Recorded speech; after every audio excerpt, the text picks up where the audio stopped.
لیکن یہاں پر ہم خضر علیہ السلام کی نسبت سے اس کی بات کر رہے ہیں۔ تو یہ شعر یہ کہہ رہا ہے کہ بصیرت اور بصارت کا ایک رشتہ ہوتا ہے۔ بصارت آپ کے دیکھنے کے عمل کو کہتے ہیں، آپ کی آنکھ کو کہہ سکتے ہیں، جو آپ کو نظر آتا ہے اس کو بصارت کہہ سکتے ہیں۔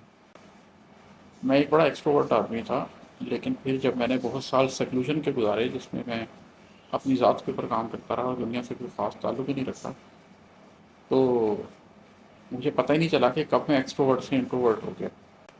بسم اللہ الرحمن الرحیم۔ ایک اور غزل جو آج آپ کے ساتھ ڈسکس کروں گا، اس کا مطلب ہے کہ بصیرت کا بصارت سے جو رشتہ ہے اسے سمجھو۔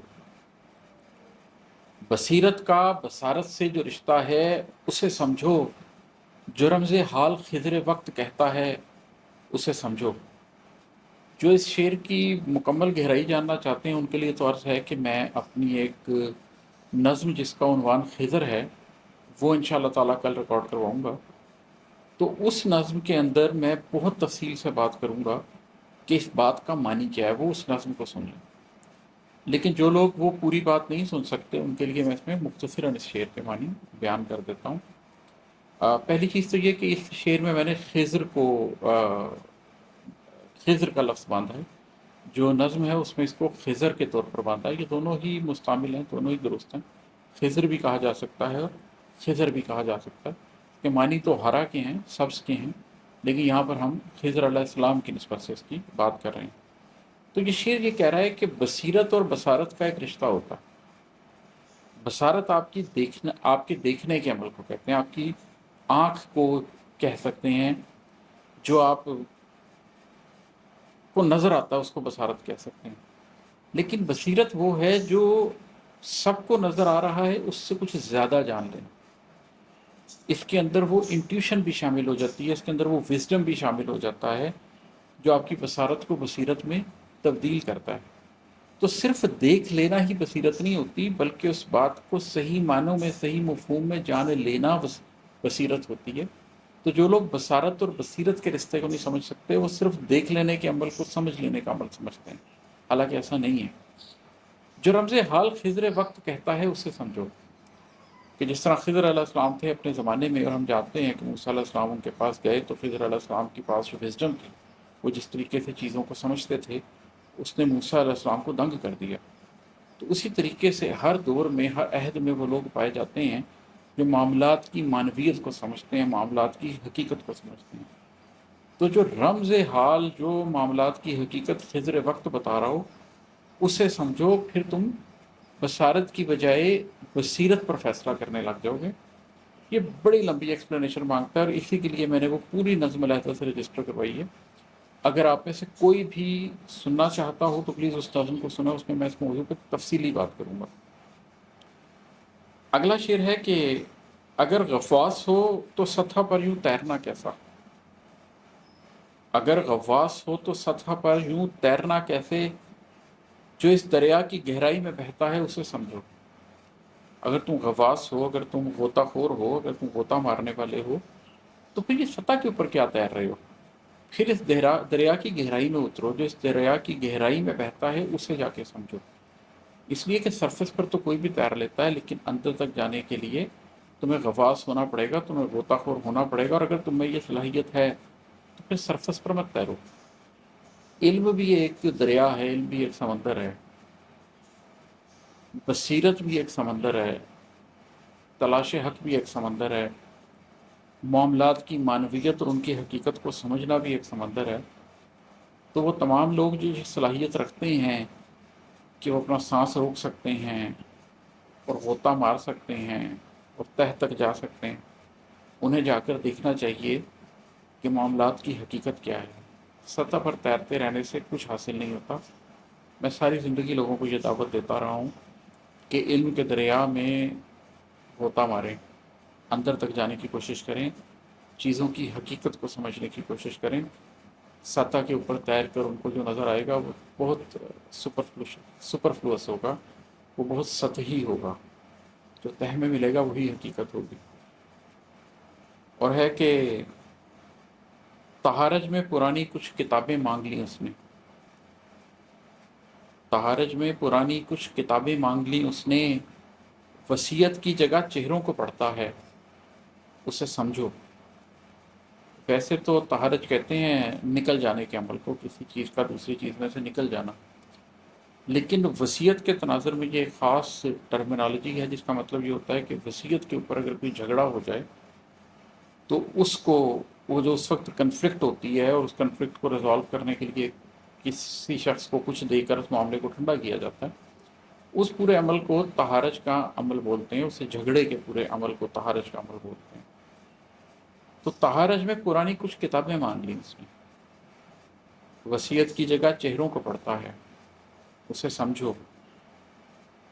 کہ ایسے بھی لوگ ہوتے ہیں کہ جو جب دیکھتے ہیں کہ وصیت کے اوپر جھگڑا ہونے لگا ہے اور وہ وصیت کا کاغذ پڑھنے کی بجائے اپنے ارد گرد کے لوگوں کے چہرے پڑھ لیتے ہیں، ان کو نظر آ جاتا ہے کہ کون لالچ میں ہے اور کون نہیں ہے، انہیں معلوم ہو جاتا ہے کہ لوگ اس وصیت میں سے کس طریقے سے اس کا حق کھانا چاہتے ہیں۔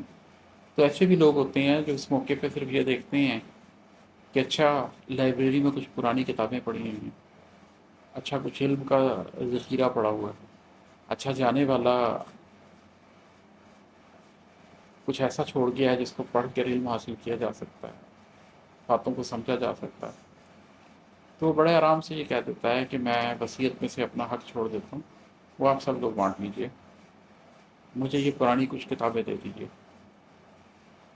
اس سے وہ علم بھی اٹھا کے اپنے گھر میں لے جاتا ہے، اس سے وہ اس جھگڑے سے بھی بچ جاتا ہے، اس سے وہ صلہ رحمی کا حق بھی ادا کر دیتا ہے اپنا حصہ چھوڑ کر، اور اس سے وہ ان تمام لوگوں کو جو اس وصیت کے وقت اپنے چہروں پہ سے نقاب اتار کر اپنی حقیقت ظاہر کرنے پر آمادہ تھے، ان کا پردہ بھی رکھ لیتا ہے، ایک بھرم رکھ لیتا ہے کہ چلیں یہ کتابیں مجھے دے دیجیے، اور ظاہر ہے باقی لوگوں کو ان کتابوں میں کوئی دلچسپی نہیں ہوتی، ان کو صرف اس وصیت میں موجود پیسے سے دلچسپی ہوتی ہے، تو وہ اس پیسے کو بانٹ لیتے ہیں اور ایک شرم بھرم رکھتے ہوئے معاملے کو ختم کیا جا سکتا ہے۔ تو ایسے بھی لوگ دنیا میں ہوتے ہیں جو تہارج میں پرانی کچھ کتابیں مانگ لیتے ہیں کیونکہ وہ وصیت کی جگہ چہروں کو پڑھتے ہیں۔ اور ہے کہ بہت سالوں سے کنج ناشناسائی کا باسی ہوں، بہت سالوں سے کنج ناشناسائی کا باسی ہوں، اگر دل آشنا لوگوں سے ڈرتا ہے اسے سمجھو۔ میں ایک بڑا ایکسٹروورٹ آدمی تھا، لیکن پھر جب میں نے بہت سال سیکلوژن کے گزارے جس میں میں اپنی ذات کے اوپر کام کرتا رہا اور دنیا سے کوئی خاص تعلق ہی نہیں رکھتا، تو مجھے پتہ ہی نہیں چلا کہ کب میں ایکسٹروورٹ سے انٹروورٹ ہو گیا۔ تو ایسا ہو جاتا ہے لوگوں کے ساتھ کہ وہ بہت سال جب کنج ناشناسائی میں گزار دیتے ہیں، تنہائی میں گزار دیتے ہیں، سیکلوژن میں گزار دیتے ہیں، اکیلے میں گزار دیتے ہیں، اپنی ذات کے ساتھ گزار دیتے ہیں، تو پھر وہ آشنا لوگوں کو ساتھ بھی آشنائی نہیں محسوس کرتے، پھر ان کو وہ تنہائی، ان کو سیکلوژن، ان کو لوگوں سے دور ہونا زیادہ اچھا لگتا ہے، زیادہ کمفرٹ دیتا ہے، زیادہ آسانی محسوس کرتا ہے۔ تو بہت سالوں سے کنج ناشناسائی کا باسی ہوں، اگر دل آشنا لوگوں سے ڈرتا ہے اسے سمجھو۔ اور ہے کہ عماد اس دشت محرومی کے باسی لوگ گہرے ہیں، عماد اس دشت محرومی کے باسی لوگ گہرے ہیں، وہ جو خوشیوں کے نخلستان میں بستا ہے اسے سمجھو۔ کہ یہ جو دشت محرومی کے اندر پلے ہوئے لوگ ہوتے ہیں، جو یہاں کے باسی ہوتے ہیں، جنہوں نے زندگیاں محرومیوں میں گزاری ہوتی ہیں، وہ بڑے گہرے لوگ ہوتے ہیں، ان کے اندر بڑا ڈیپتھ ہوتا ہے، اور کبھی ایسا ہوتا ہے کہ آپ کو یہ احساس ہوتا ہے کہ آپ کے اندر اتنا ڈیپتھ نہیں ہے کہ آپ انہیں سمجھ سکیں، پھر آپ اپنے آپ سے کہتے ہیں کہ میں بس اسی قابل ہوں کہ وہ جو خوشیوں کے نخلستان میں رہنے والے سطحی لوگ ہیں میں جا کے ان کو سمجھ لیتا ہوں۔ وہ ہے نا کہ کسی کو پڑھ لیا ایک ہی نشست میں ہم، کوئی ضغیم تھا اور باپ باپ ختم ہو، تو یہ دشت محرومی کے باسی لوگ بڑے گہرے ہوتے ہیں، یہ باپ باپ ختم ہوتے ہیں۔ تو اگر کسی کے پاس وقت نہ ہو تو اسے یہی مشورہ دیا جا سکتا ہے کہ جاؤ تم خوشحال گھروں میں، خوشیوں کے نخلستان میں رہنے والے لوگوں کے پاس جاؤ، ان کی باتیں تمہیں سمجھ آئیں گی، وہ کچھ مٹیریلسٹک باتیں کریں گے، کچھ دنیا داری کی باتیں کریں گے، کچھ ترقی کی باتیں کریں گے، وہ تمہیں آسانی سے سمجھ آئیں گی، تم ان کو سمجھو۔ میں نے اپنے ارد گرد بہت ایسے لوگ دیکھے ہیں، ابھی ریسنٹلی میری ایک بزنس پارٹنرشپ ختم ہوئی ہے صاحب کے ساتھ، ان کے ساتھ بھی میں نے یہی معاملہ دیکھا کہ مٹیریلزم خوب سمجھ آتا تھا انہیں، لیکن جو گہرائی ہے ذات کی وہ نہیں سمجھ پاتے تھے۔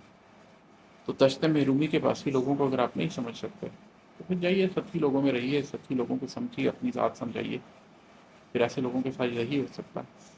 لیکن اگر کسی کے اندر ڈیپتھ ہے تو اس کو چاہیے کہ وہ پھر ان لوگوں کو سمجھے، ان معاملات کو سمجھے جو گہرے ہیں، جو ڈیپ ہیں۔